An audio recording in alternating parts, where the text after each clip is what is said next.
Don't worry. This is just sativa products. Y'all gonna get that new exotic lifestyle strand, sativa strand here soon. As y'all can see, we done got some upgrades around here. We done got the audio twerking, so y'all can actually hear what's going on. So, on the exotic lifestyle, like, share, subscribe, hit that them buttons on there. Support. Merch link will be in the comments of each one of these videos. So we gonna start doing voiceovers on some of my videos so y'all can hear what I was saying through them. But this is the first repost that I had to do. This was from earlier, my dog, Cleveland, the landlord, Shaw. This was my homeboy from out north. I've been running through Dodge City for a long time. My oldest son was born in Dodge City, all the way in the back. If you know anything about Dodge City, it's shaped like a U with a cut street straight through the middle of Dodge City. And at that cut street is the North Precinct. So it is a police precinct in these projects, and they are scared to turn left into Dodge City or turn right into Cashville, North Nashville. So we're gonna do a recap of this video. R.I.P. my nigga Cleveland Shaw. Let's do a recap. Let's get it. This was my nigga. I miss him. I was in Rhode Island when this situation happened to my nigga. And I came back not knowing this had happened to my nigga, and I felt like Boo Boo the Fool. So this is why we posted this video. Shout out to Montage. You can hear it and see the live video on that channel. Appreciate you, Pop Lock, for making this video on my nigga, because the community needed him. He was the landlord of Dodge City. If he had it and you didn't, best believe he was gonna give it to you. Make sure you had it at all times if you was locked in. So if you don't know who this guy is,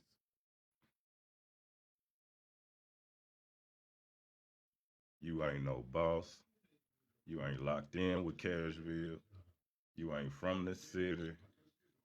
You playing with yourself. You ain't making no moves in the city if you do not know who this man is. Let's get it.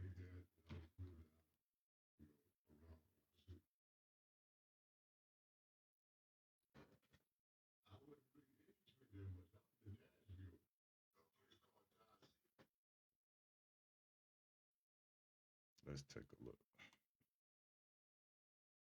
And the Flintstones had knocked y'all out. You know what I'm saying? Like I said, the only reason I was in Detroit for a minute, it was to help my brother and then put the other crew down. You know what I'm saying? I had like 20 guys that I was putting down, you know, around the city. I wasn't really in Detroit that much. I was in Nashville, a place called Dodge City.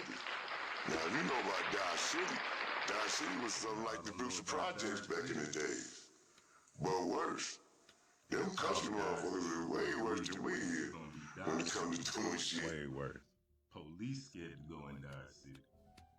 Police is scared to go in these projects. 615, stand up, Cashville, stand 911, up. what's the address of your Stand emergency? up, Outlaw, stand up. Check out my homie, Lou Stein. All of the hallmarks of a memorial Bus for Movements on for a YouTube. gang leader. Go support that man. Represent Dodge City right there. Like that. Let's get it. Exotic lifestyle. If y'all don't know nothing about that parking lot right there in Dodge City, y'all is playing.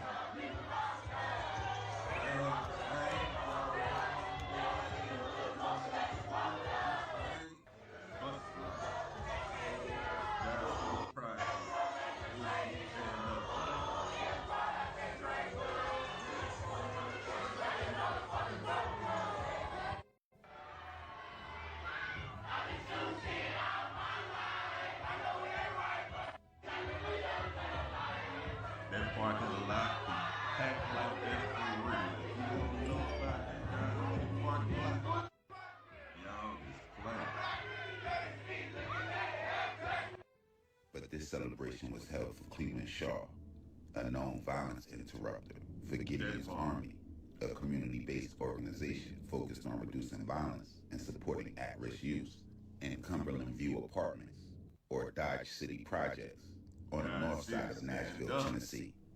But what if he Dodge was both? City, stand up. Love you, nigga. Love you. 100 shots that went off. National 911 was triggering your emergency. It's a black sergeant shooting at this car. There was also an incident a month earlier It was two cars that were shaking each other, shooting at each other. when a chase that began in Cumberland View ended in one car running another off the road a few miles away. Multiple witnesses identified Gideon's Army volunteer Cleveland Shaw, a local gang figure, as the suspect in the case. I was calling because there was a shootout in Dodge City. And when a man was shot 2 weeks later, the Gideon's Army volunteer was again identified as the suspect. They hiding in somebody's house. How many shots do you think you heard altogether? Gideon's Army is hoping that a city board meeting here this evening will approve $750,000 in new funding for its efforts to interrupt violence in North Nashville, certainly a worthy goal. But this recently released police investigation concludes that Gideon's Army employee Cleveland Shaw was a big-time drug dealer working out of the same neighborhood where he was hired to keep the peace. He did that for the community. What I like about Cleveland. To try to get the Metro Housing Agency to take Shaw off the ban list, Gideon's Army produced this video showing neighborhood children talking about how Shaw has showered them with money. We don't want, like, when we don't have money, he give us money, snacks, and he be taking us to Even though records show that in a pending court case, Shaw swore he didn't have a job, didn't make any money, didn't receive government assistance. Where did you think he was getting his money? We were paying him, Phil. What I said in the This ain't anything. When he showed up after the tornado, where did you think he was getting his money? We didn't ask because he didn't do that for us. But then take a look at this video. At 5:28, you see people running from the gunfire. 30 seconds later, a man sprints from the scene. Neighborhood security identified that man as Cleveland Shaw, a longtime gang leader and an employee of Gideon's Army. At 5:29, Shaw runs back into view. This time he's got what security described as an AK-47 style weapon in his hand. allegedly. My apologies for these commercials. I apologize. Let's go. Let's skip through that real quick. I would love to have spoken to him and to find out what's going on. That's not how the police operate. That's kind of vigilante type action. Welcome to the fabulous Cumberland View Apartments, a true gem of North Nashville. Just 5 miles from the neon glow of Lower Broadway, where tourists flood the streets beneath the twinkling lights of honky-tonk guitars, sipping on Tennessee whiskey and dreaming of country stardom, lies another must-see Nashville landmark.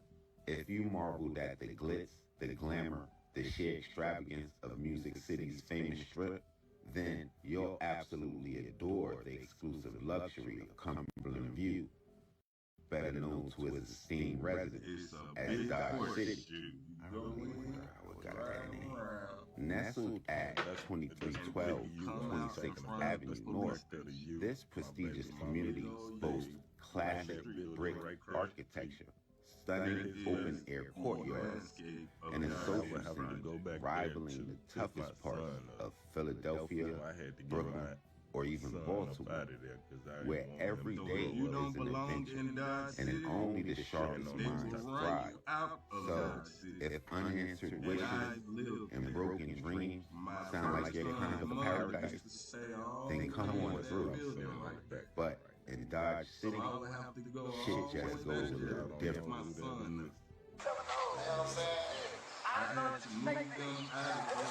Talk to us. Why is it known as a snake pit? Yeah.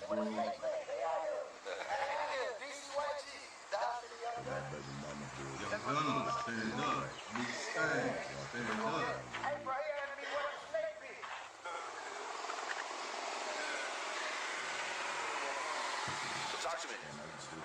Snake bit. What's going on, man? Get ready to sign back here. You gotta watch yourself. Don't come back here playing. Don't come back here bluffing. You better come back. You better come out here, bitch, on some money and shit. You better come out here trying to make some money or something. Anything else?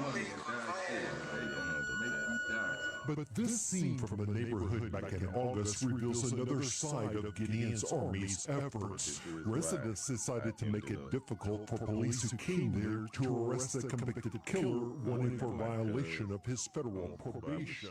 In Columbia. Of a non-violence group doing it in the middle of a shootout in North Nashville with an AK-47 style weapon.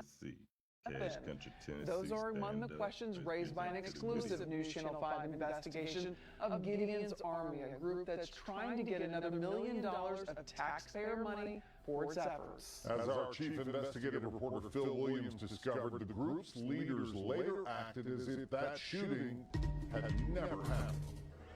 My name is Hambino, the true living God body, and right now what you better witness to is DODGECITY Project. This is Hambino Godbody. He's the head of Gideon's Army's Violence Interruption Program in Metro Nashville's Cumberland View Public Housing Development, an area whose violent past gave it the nickname Dodge City. Because there ain't no soft motherfuckers over here. It's real warriors. It's motherfuckers that'll bring you pain. But guess what? 0% violence in almost a year. In the video posted to social media, Godbody suggests that if there is any violence, it'll come from outside the community. We know it's outside, we know it's haters. It's haters that might want to slide through here. You know what I'm saying? You know? But hey, if you hate on God, just be well, man, because God don't lose. Less than 3 weeks later, as surveillance cameras scattered around the development captured a community quietly enjoying a sunny spring day, the children playing together with seemingly not a care in the world, that calm was shattered. 911, what's the address of your emergency? Please, can y'all please get the hospital, please? This surveillance video shows area residents running and ducking for cover.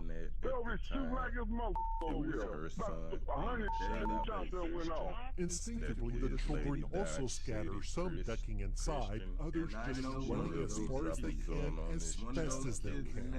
I can't, they hiding in somebody's house. How many shots do you think you heard all together?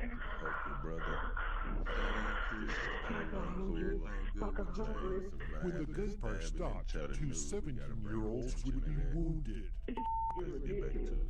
5 bullets and shoots out here running. Although neither would cooperate with the police investigation, less than 2 weeks later, the Gideon's Army leader would be back on social media claiming still almost a year with no violence. And after the recent controversial plea bargain of former Metro Police Officer Andrew Delkey for the shooting of Daniel Hambrick, Gideon's Army founder Rashida Fatuga wrote a column arguing that policing is just a way to, quote, control black people. Gideon's Army, on the other hand, she claimed, had experienced no community shootings or any violent crimes on its watch in Cumberland View for 10 months. For Gideon's Army, there should have been no doubt that the shooting on that sunny afternoon back in March occurred during that 10-month period when they were claiming there was no violence. That's because 2 of the group's employees were right there in the middle of it all. This is how Fatuga described the incident back in June. A few weeks ago, there was an active shooter, and Hambino, our lead violence interrupter, was able to get that situation under control before the police even came because he was in the community. So, and unarmed, completely unarmed. This grainy surveillance video shows the beginning when shots are first fired. The crowd suddenly scatters. On the sidewalk, a male in a white shirt appears to fire a gun. Out in the street, a second man in white tackles a person dressed in black. They scuffle, but then the gunman from the sidewalk runs over and appears to pull the second man away, leaving the person in black lying in the street. The big challenge is getting information. Detective Devin Morgan says when police got to the scene, no one there admitted to seeing anything. Because we ain't doing no around that thing. Y'all ain't gonna help. Sorry about that commercial. We gotta have another one. channel, we be They are right no with you, help to sure. that community whatsoever.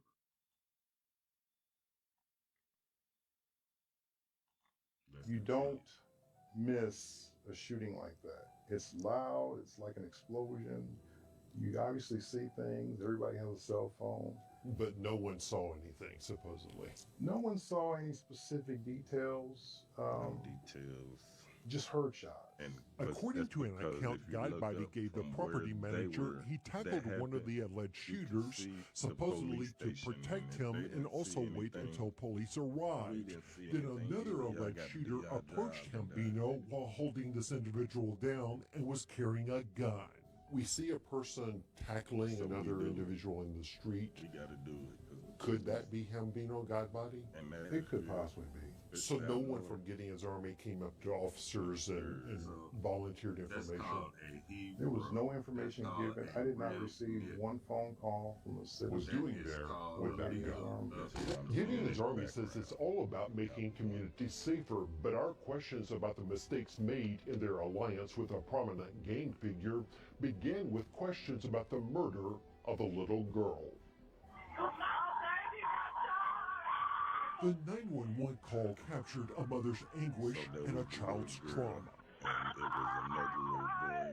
What's the location? Back in April, a hail of gunfire shattered the night of Nashville's Cumberland View housing projects, an area known as Dodge City.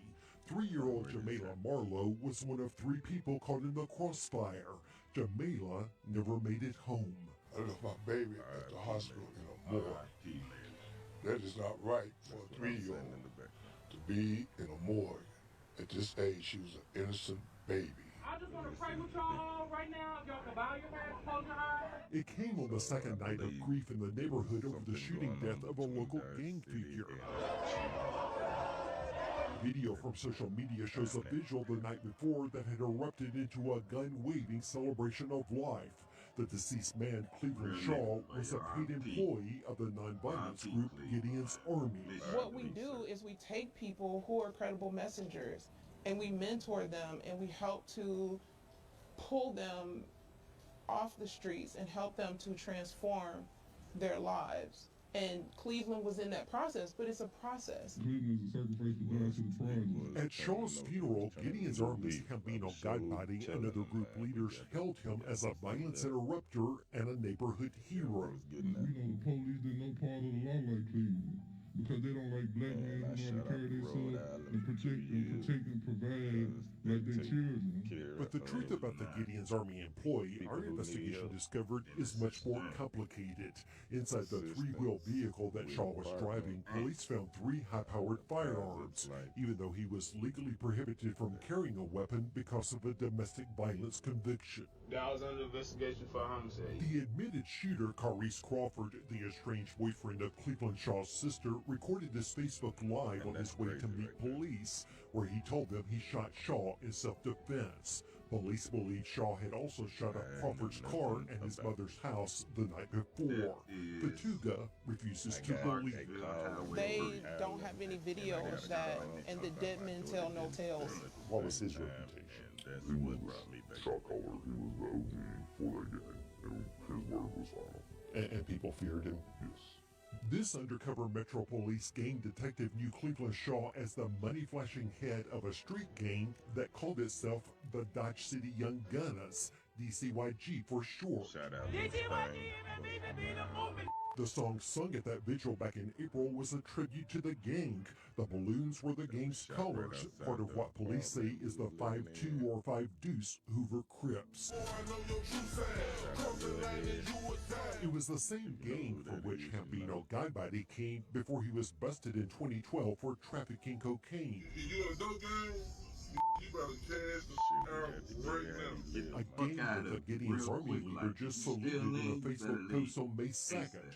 5-2. DCYG is a very violent street gang here in Nashville. They have no loyalties to anyone else but their own. What is their source of income? Narcotics and robberies. According to Gideon's Army, Cleveland Shaw began working as a volunteer in March 2020 after the tornado that hit North Nashville. But when the tornado happened in Cumberland View, Cleveland was the first person to come with food, you know, to feed the community. I'm with the Gideon's Army. I'm go check on the office, homie. Then in October, Gideon's Army put Shaw on the payroll supposedly to keep the peace in the same projects where his criminal activity had resulted in his being banned from the property. And when police arrested Shaw to enforce the no trespassing order, Gideon's Army portrayed him as a victim. What I'm being arrested for? For what? A victim of overly aggressive policing. Cleveland Shaw's life ended here along Clarksville Pike in April 2021 in a hail of gunfire. Inside his three-wheel vehicle, police found 3 high-powered weapons. Gideon's Army memorialized the 29-year-old Shaw as a neighborhood hero. A hero who is trying to keep the peace in North Nashville's Cumberland View housing development. But investigators say they looked at Shaw's electronic devices and, quote, there was an abundance of drug-related communication. So much so it's apparent Cleveland was a high-level drug dealer in Nashville, more specifically in the Cumberland View apartments. The report continues, Cleveland's communication details his operation of selling mostly gas, perks, and tabs, which is marijuana, Percocet, and Lord tabs, selling from My Spot and referring to his location as the City. That's a reference to the neighborhood's nickname, Dodge City. And, quote, it's apparent MDHA's Cumberland View apartments was Shaw's favorite area for drug sales. Gideon's Army is an organization of second chances. Did it ever concern you that Cleveland might be using Gideon's Army? No. No, not at all. Gideon's Army founder Rashida Fatuka had defended the alliance with Shaw, who our investigation discovered had headed a street gang known as Dodge City Young Gunners, DCYG for short. After his death, Gideon's Army shared this video where neighborhood children talked about how Shaw had showered them with money. Where did you think he was getting his money? We didn't ask because he didn't do that for us. He did that for the community. Well, Gideon's Army had signed a contract with the city to help improve police relations in the neighborhood. The latest report concludes Shaw had a different agenda. Quote, communication was found where Shaw and others would warn one another about police being in an area. So, previously, I rivaled Dodge City to Philadelphia, Brooklyn, and Baltimore. This might sound a little bit crazy, but I'm almost sure there are safer places in those cities than in Dodge City. And I figured out exactly why they call it Dodge City. So watch this. Not far from Dodge City sits another housing project, the James A. Case Homes, which after an expansion in 2017 will become the largest housing project in the city of Nashville, with an estimated 800 housing units. That would make it about 3 times bigger than Dodge City, which from my research shows it has about 226. So with a zip code housing the biggest housing projects and 2 times the people using public housing, you would expect them to have a higher violent crime rate, or probably even the same, but you will be wrong. 37206, the zip code that houses James A. Case. Yes, it does have high violent crime numbers with 71 per 1,000, way above the national average. But in 37208, Dodge City's zip code, the numbers shoot up to 76 incidents per 1,000 people, 5% higher than even the home of the biggest housing projects in the city. And if that doesn't tell y'all why the neighborhood earned its name, coming from me, I'm not sure what the violence level is like right now, today, but in the past, the projects has been a war zone, to the point where I would stumble across an article on the Tennessean where it would mention the neighborhood, where it was saying pretty much bullets fly so much it would be easy to forget that you wasn't at a shooting range. And one of those particular times in those projects was right towards the end of June 2020, going through April of 2021. During that time period, Nashville PD would get an overabundance of shots fired calls to the neighborhood. especially in July of 2020, where it looked like it was 1 week that they called police to the projects for shots fired every single day.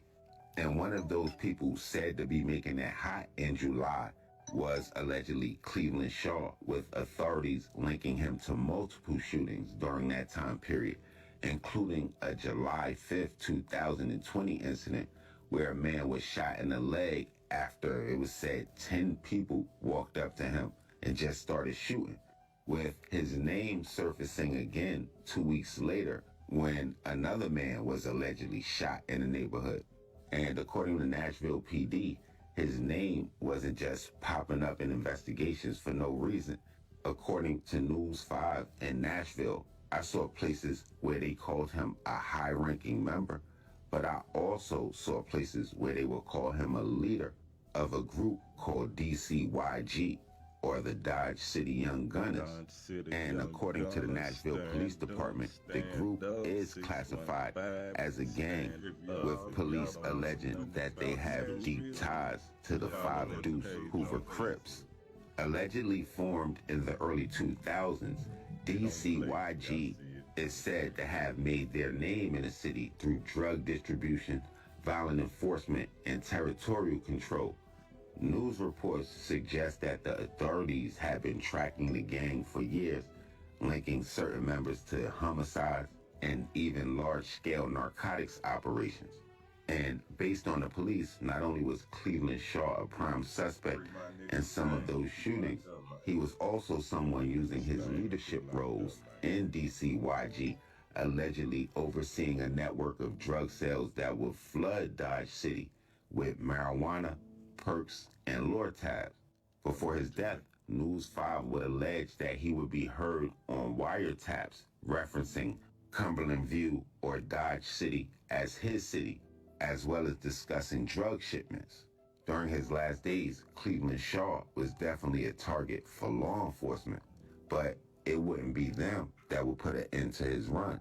With all of the gunfire going on in Dodge City and the multiple shootouts that he was involved in, on top of the large-scale drug operation they said that he was tied into, it's kind of easy to expect his death coming from the hands of a rival at a shootout, or probably exchanging work and the drug deal went bad. But in actuality, it came on some personal shit and some shit that he was kind of only third-party part of. Authorities believe the day leading up to his murder, Cleveland Shaw shot his estranged sister's boyfriend, a guy by the name of Corey Crawford Sr. And not only did he allegedly do that, they also believe he was the prime suspect in the shooting up of Crawford's mother's house the night prior. And April 7th, 2021 would be the next time the two would cross paths.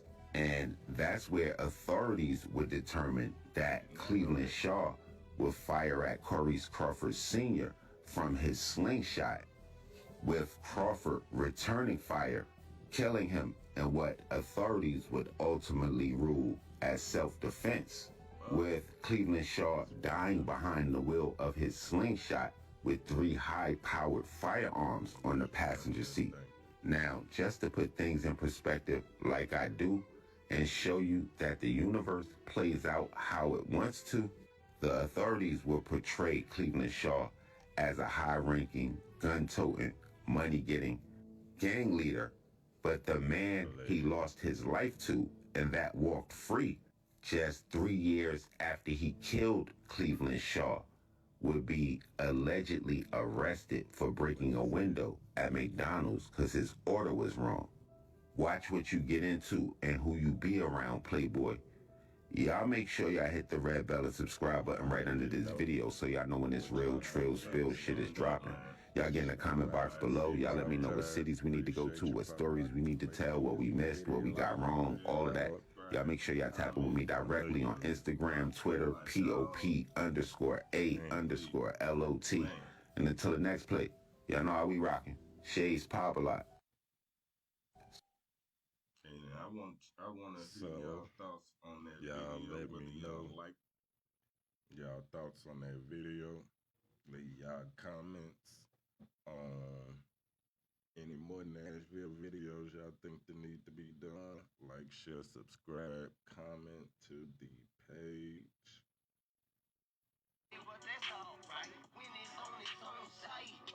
Check out my nigga Mac Money Mister on YouTube. Exotic Lifestyle Productions. This is how we coming. We coming like this from now on. Y'all let me know, is the audio better? Any of that? Can y'all hear me clear? What I need to do different? Let's get it. Let's get it. Let's get it. Hey. Let's get it. Let's get it. All right, we out.